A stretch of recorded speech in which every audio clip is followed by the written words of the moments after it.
Hello and welcome to our 23rd episode of Join Us at the Table. My name is Tatum Deemer. And I'm Eliza Steenrod. Today we're excited to have Ben Williamson with us.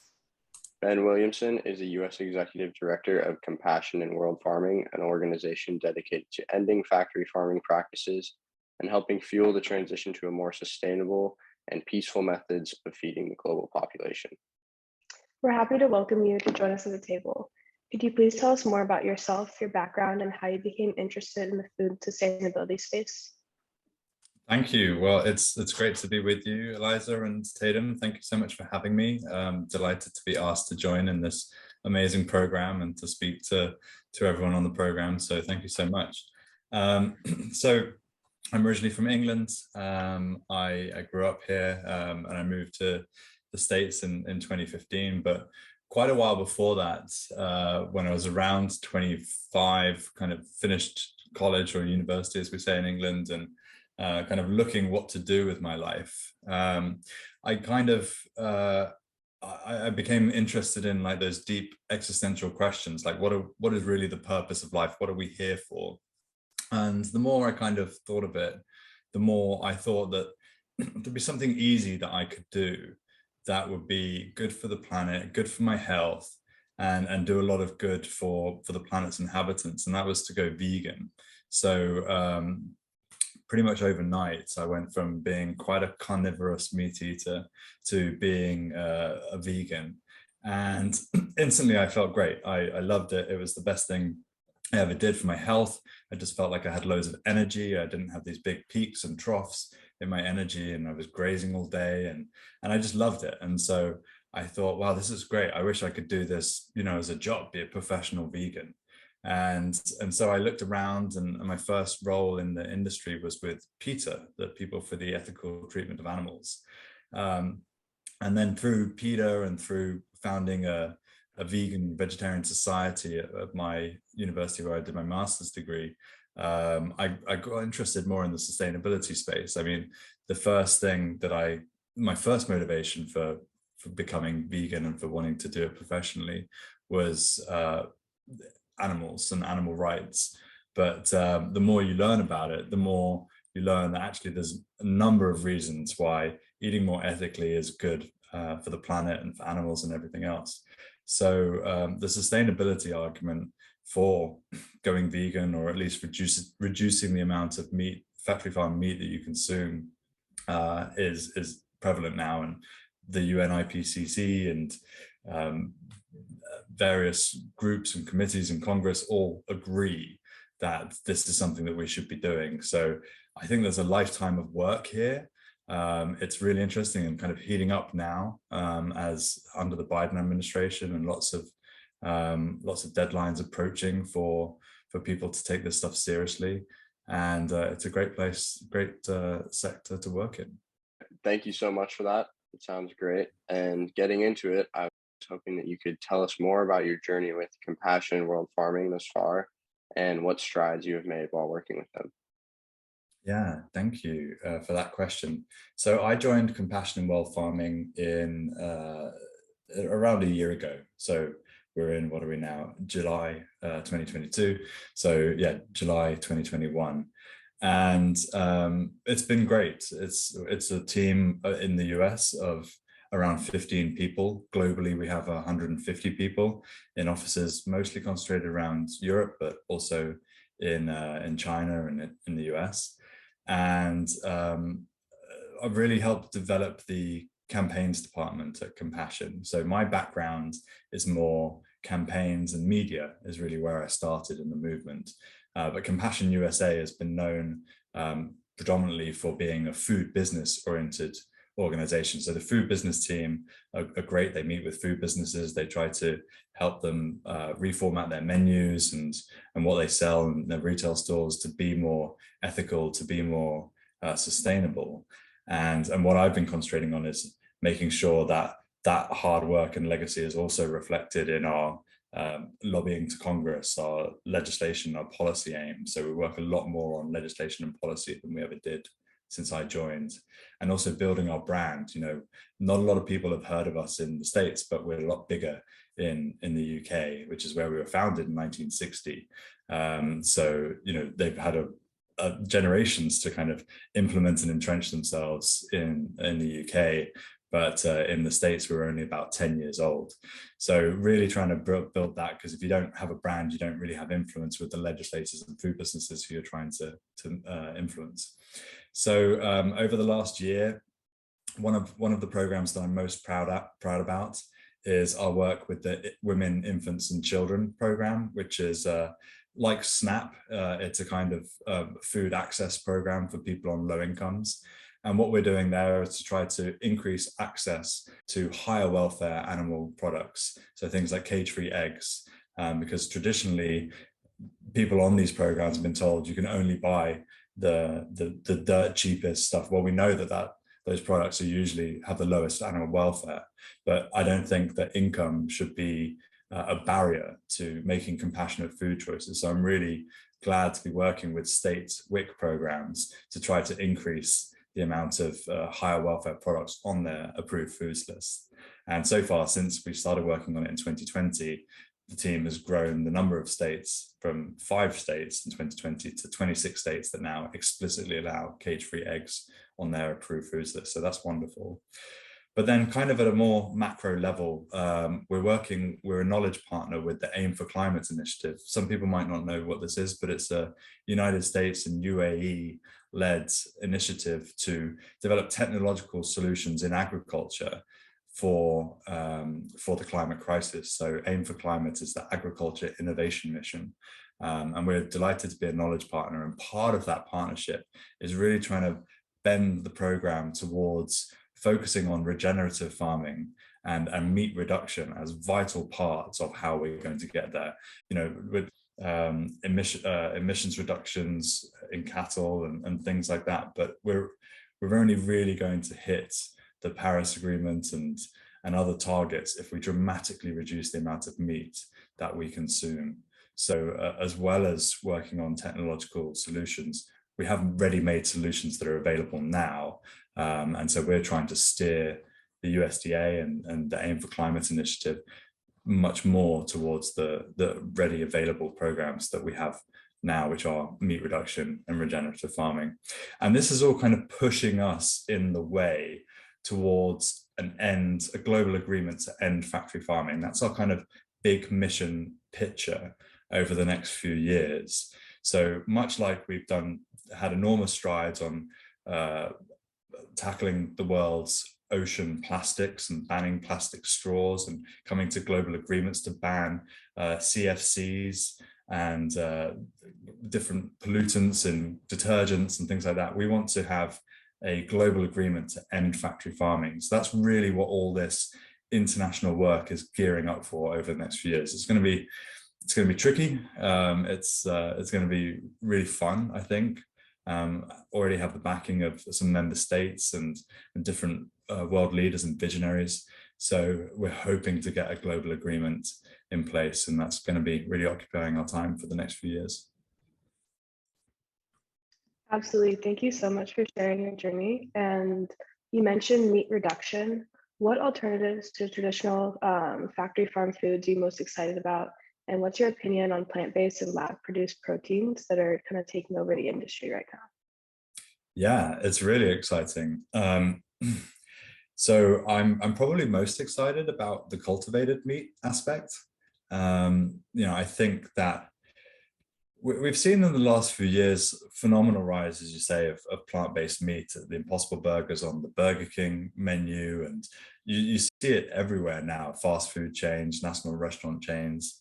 But that's still not winning the argument. You thought that making plant-based food taste almost exactly like meat and be ubiquitous, be everywhere, would get people to change their normal eating habits, what they've been raised on.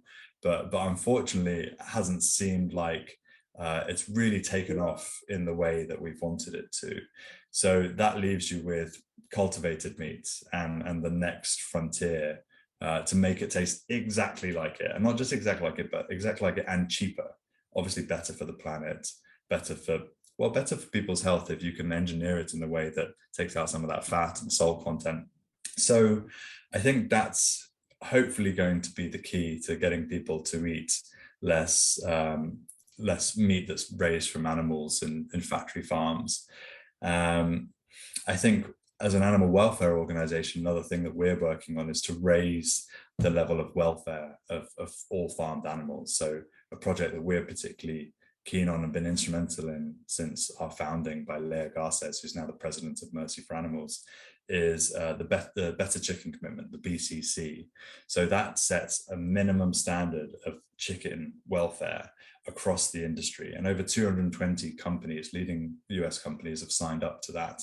And we're getting really close to the crunch time, the deadline for setting that minimum standard, where we want to see a minimum standard welfare for chickens on shelves, in restaurant menus, that kind of thing.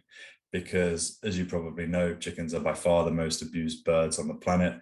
They're raised in hellish conditions, shoved in tens of thousands into barren barns with no enrichment and bad lighting, and their lives are pretty miserable for the very short time that they're alive.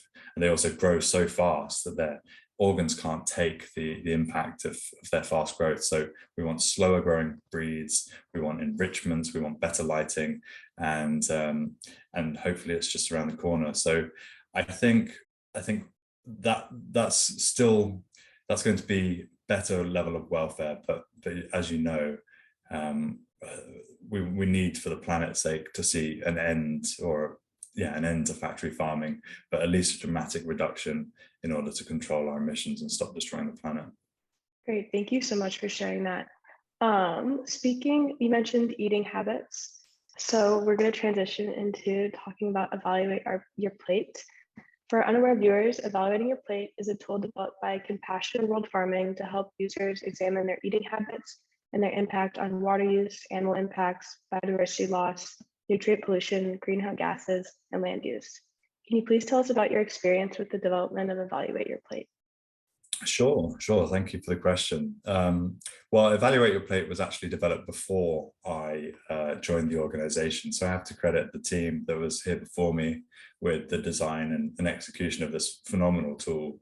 I do know that it was generously provided or funded by a donor. And together we wanted to develop a tool that would show people not just the carbon footprint of their meal, which a lot of people focus on quite rightly, but also, as you say, the water use, the impact on biodiversity, impact on nitrogen pollution, and the impact on the amount of usable land that's being taken up by this very inefficient system of industrial animal agriculture. So this is the idea of planetary boundaries. That the planet only has so much of these factors that it can take. It was really popularized by the Eat Lancet Commission, who published their report in 2019, calling for a dramatic reduction in the amount of meat that's consumed. So we worked with Dr. Isaac Emery of Informed Sustainability Consulting to develop a scientifically robust methodology, which included all the phases of the food supply chain. Not just looking at kind of the end product, but scope 1, scope 2, scope 3. And we sourced data from peer-reviewed scientific literature and industry databases, such as the USDA's Economic Research Service, and data from the FAO, and so forth. And really put together what we think is a great product. So your viewers now can go to our website, ciwf.com, navigate to Evaluate Your Plate, and you can either map the meal that you're about to consume and see how it stacks up on these different sustainability scores, or you can browse common meals to see how they compare. And I think once you get a picture of all of these different sustainability metrics and animal impact, you really can make some informed decisions. And hopefully, if you want to change your dietary behavior, you can do exactly that with the evidence that we've provided. So speaking of changing your dietary behavior, for those who do take the first step of looking through the Evaluate Your Plate and the mapping your meal tests online, of which there are quite a few other than the ones just provided by Compassion in World Farming, I was hoping you could tell us more about what your advice is for people looking to change their purchasing and eating habits after looking more into it with these tools. Yeah, thank you. Well, I think one thing that's been interesting in the last 5 or 10 years is the rise of the kind of flexitarian and reducitarian movement. So, it used to be you had vegetarians, you had vegans, and then you had omnivores, people who just ate everything. Well, in the last generation or so, we've seen people being much more food conscious. Maybe they don't want to align with a particular diet, but they just do want to be more conscious of what they consume and try to reduce the amount of meat or whatever it be for ethical reasons. So in the past, I think this has been too much of an all or nothing type thing. And for that reason, we see a really high recidivism rate, people who go vegan and then don't go and then turn back because they find it too hard or whatever. So I think the data show that about 86% of people go vegan and then stop being vegan. But what the reducitarian and flexitarian movement is really showing us is, it's just about conscious eating. It can be self-defeating to think of it as this all or nothing. You either eat consciously or you don't. So people should give themselves permission not to be perfect. I know I do. I've been vegan, as I say, for over a decade. It's the best thing I've ever done, but I'm not a perfect vegan. I think to live is to live hypocritically. I choose what is sustainable for myself, and I give myself permission not to be perfect. So you could give yourself cheat days, you could give yourself cheat weeks. Just make a promise to yourself that you'll always try to do better for your health and for the planet and its inhabitants, and then do what feels sustainable to you. So, being vegan is not for everyone, being vegetarian is not for everybody, but everybody can always do better. Everybody can make decisions that help the planet, and definitely reducing the amount of meat that you eat is helpful for the planet. So we can all make choices that make the world a better place. So try to find out what suits you and give it a go. Absolutely. Thank you so much. And moving on, one of our final questions is, what are you looking forward to most in the coming years? And what are any prospective goals that you have for the future of compassion world farming, and evaluate your plate as well? Yeah, great question. Thank you. Well, Compassion is just about to enter a new 3-year strategic plan, and there are elements of the plan which are new to Compassion. So, for example, we're going to be looking at how the finance industry helps support and entrench harmful factory farming methods through its lending criteria and its insurance programs and the like. We're also going to be kicking off our campaign for the global agreement to end factory farming, which I talked about at the beginning. And so this means developing relationships at the UN and member states to try to bring that consensus that the current system is not working for anyone. Well, maybe for big business, but not working for anybody else.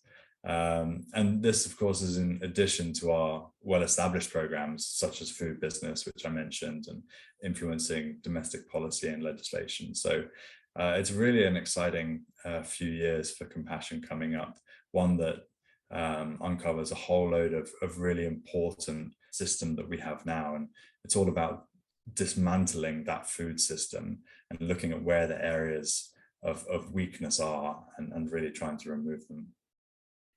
Thank you. That sounds like a very, very exciting plan. I'm really excited to see where that goes over the next 3 years.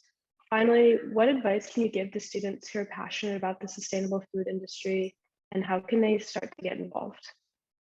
Yeah, that's wonderful. I mean, I'd say there's lots of opportunities out there for people now. So, sustainability in my time has moved from something that was just, when I was graduating, it was a one-pager of a company's corporate social responsibility policy, and you'd find it, in the back saying, this is what we've done for the environment, or we've reduced plastic, and now it's something that seems to be embedded in everyday business decisions and even the survival of businesses. So it's much more prominent now, and that means there's much more opportunities, I think, for graduates to find parts of that business and to get involved. And I think that because of what's changed and because there's so many new opportunities, the most valuable advantage that younger people have over people in my generation, and I'm 36, but we weren't taught in schools about things like ESG and TNFD and LCAs and all these other acronyms that most of us older people have had to catch up on. So my advice is to take advantage of being in school, to get good at that technical side, get good at that data side, because they aren't skills that my generation learnt in school. So you'll find a growing market for skills if you get good at the data analysis. You know, we have all the emotional reasons, we have the theoretical reasons. What we need now, what will win arguments, what will convince businesses, what will convince policymakers, is the data science to show companies, to show politicians that's in their business or political interests to take this stuff seriously. So that's really where I think the argument's going to be won, and where we as a movement need the most help. Thanks so much for that. One question I'd like to add real quickly, if you have the time. Speaking of the new 3-year plan that Compassion World Farming is entering, in terms of tracking down the money side of things and looking into the traditional financial lending qualifications that most often lead to further or allow the cycle of factory farming to continue.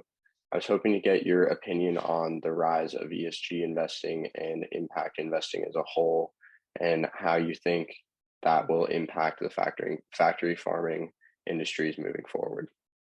Yeah, it's a great question, and I wish I had a good answer for you. It's just not something that a lot of groups are looking at the moment, which is why it's a part of our new strategy, and it's something we're really excited about delving into. You know, I do know that it's taken incredibly seriously by business, by investors. You know, a lot of my investor friends talk about ESG much more than I do. So I know there's an imbalance there that needs to be corrected.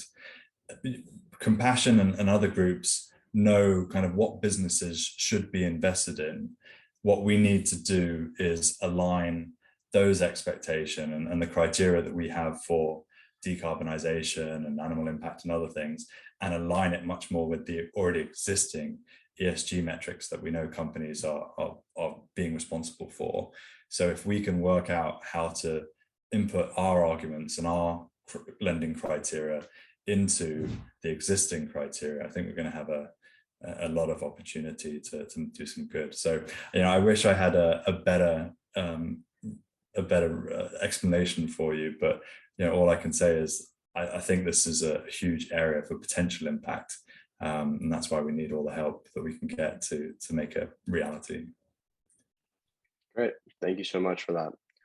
Well, with that, we have really enjoyed spending time with Mr. Ben Williamson from Compassion in World Farming today, and appreciate all the insights that you have shared. You can find more information about Compassion World Farming and evaluate their plate on their website.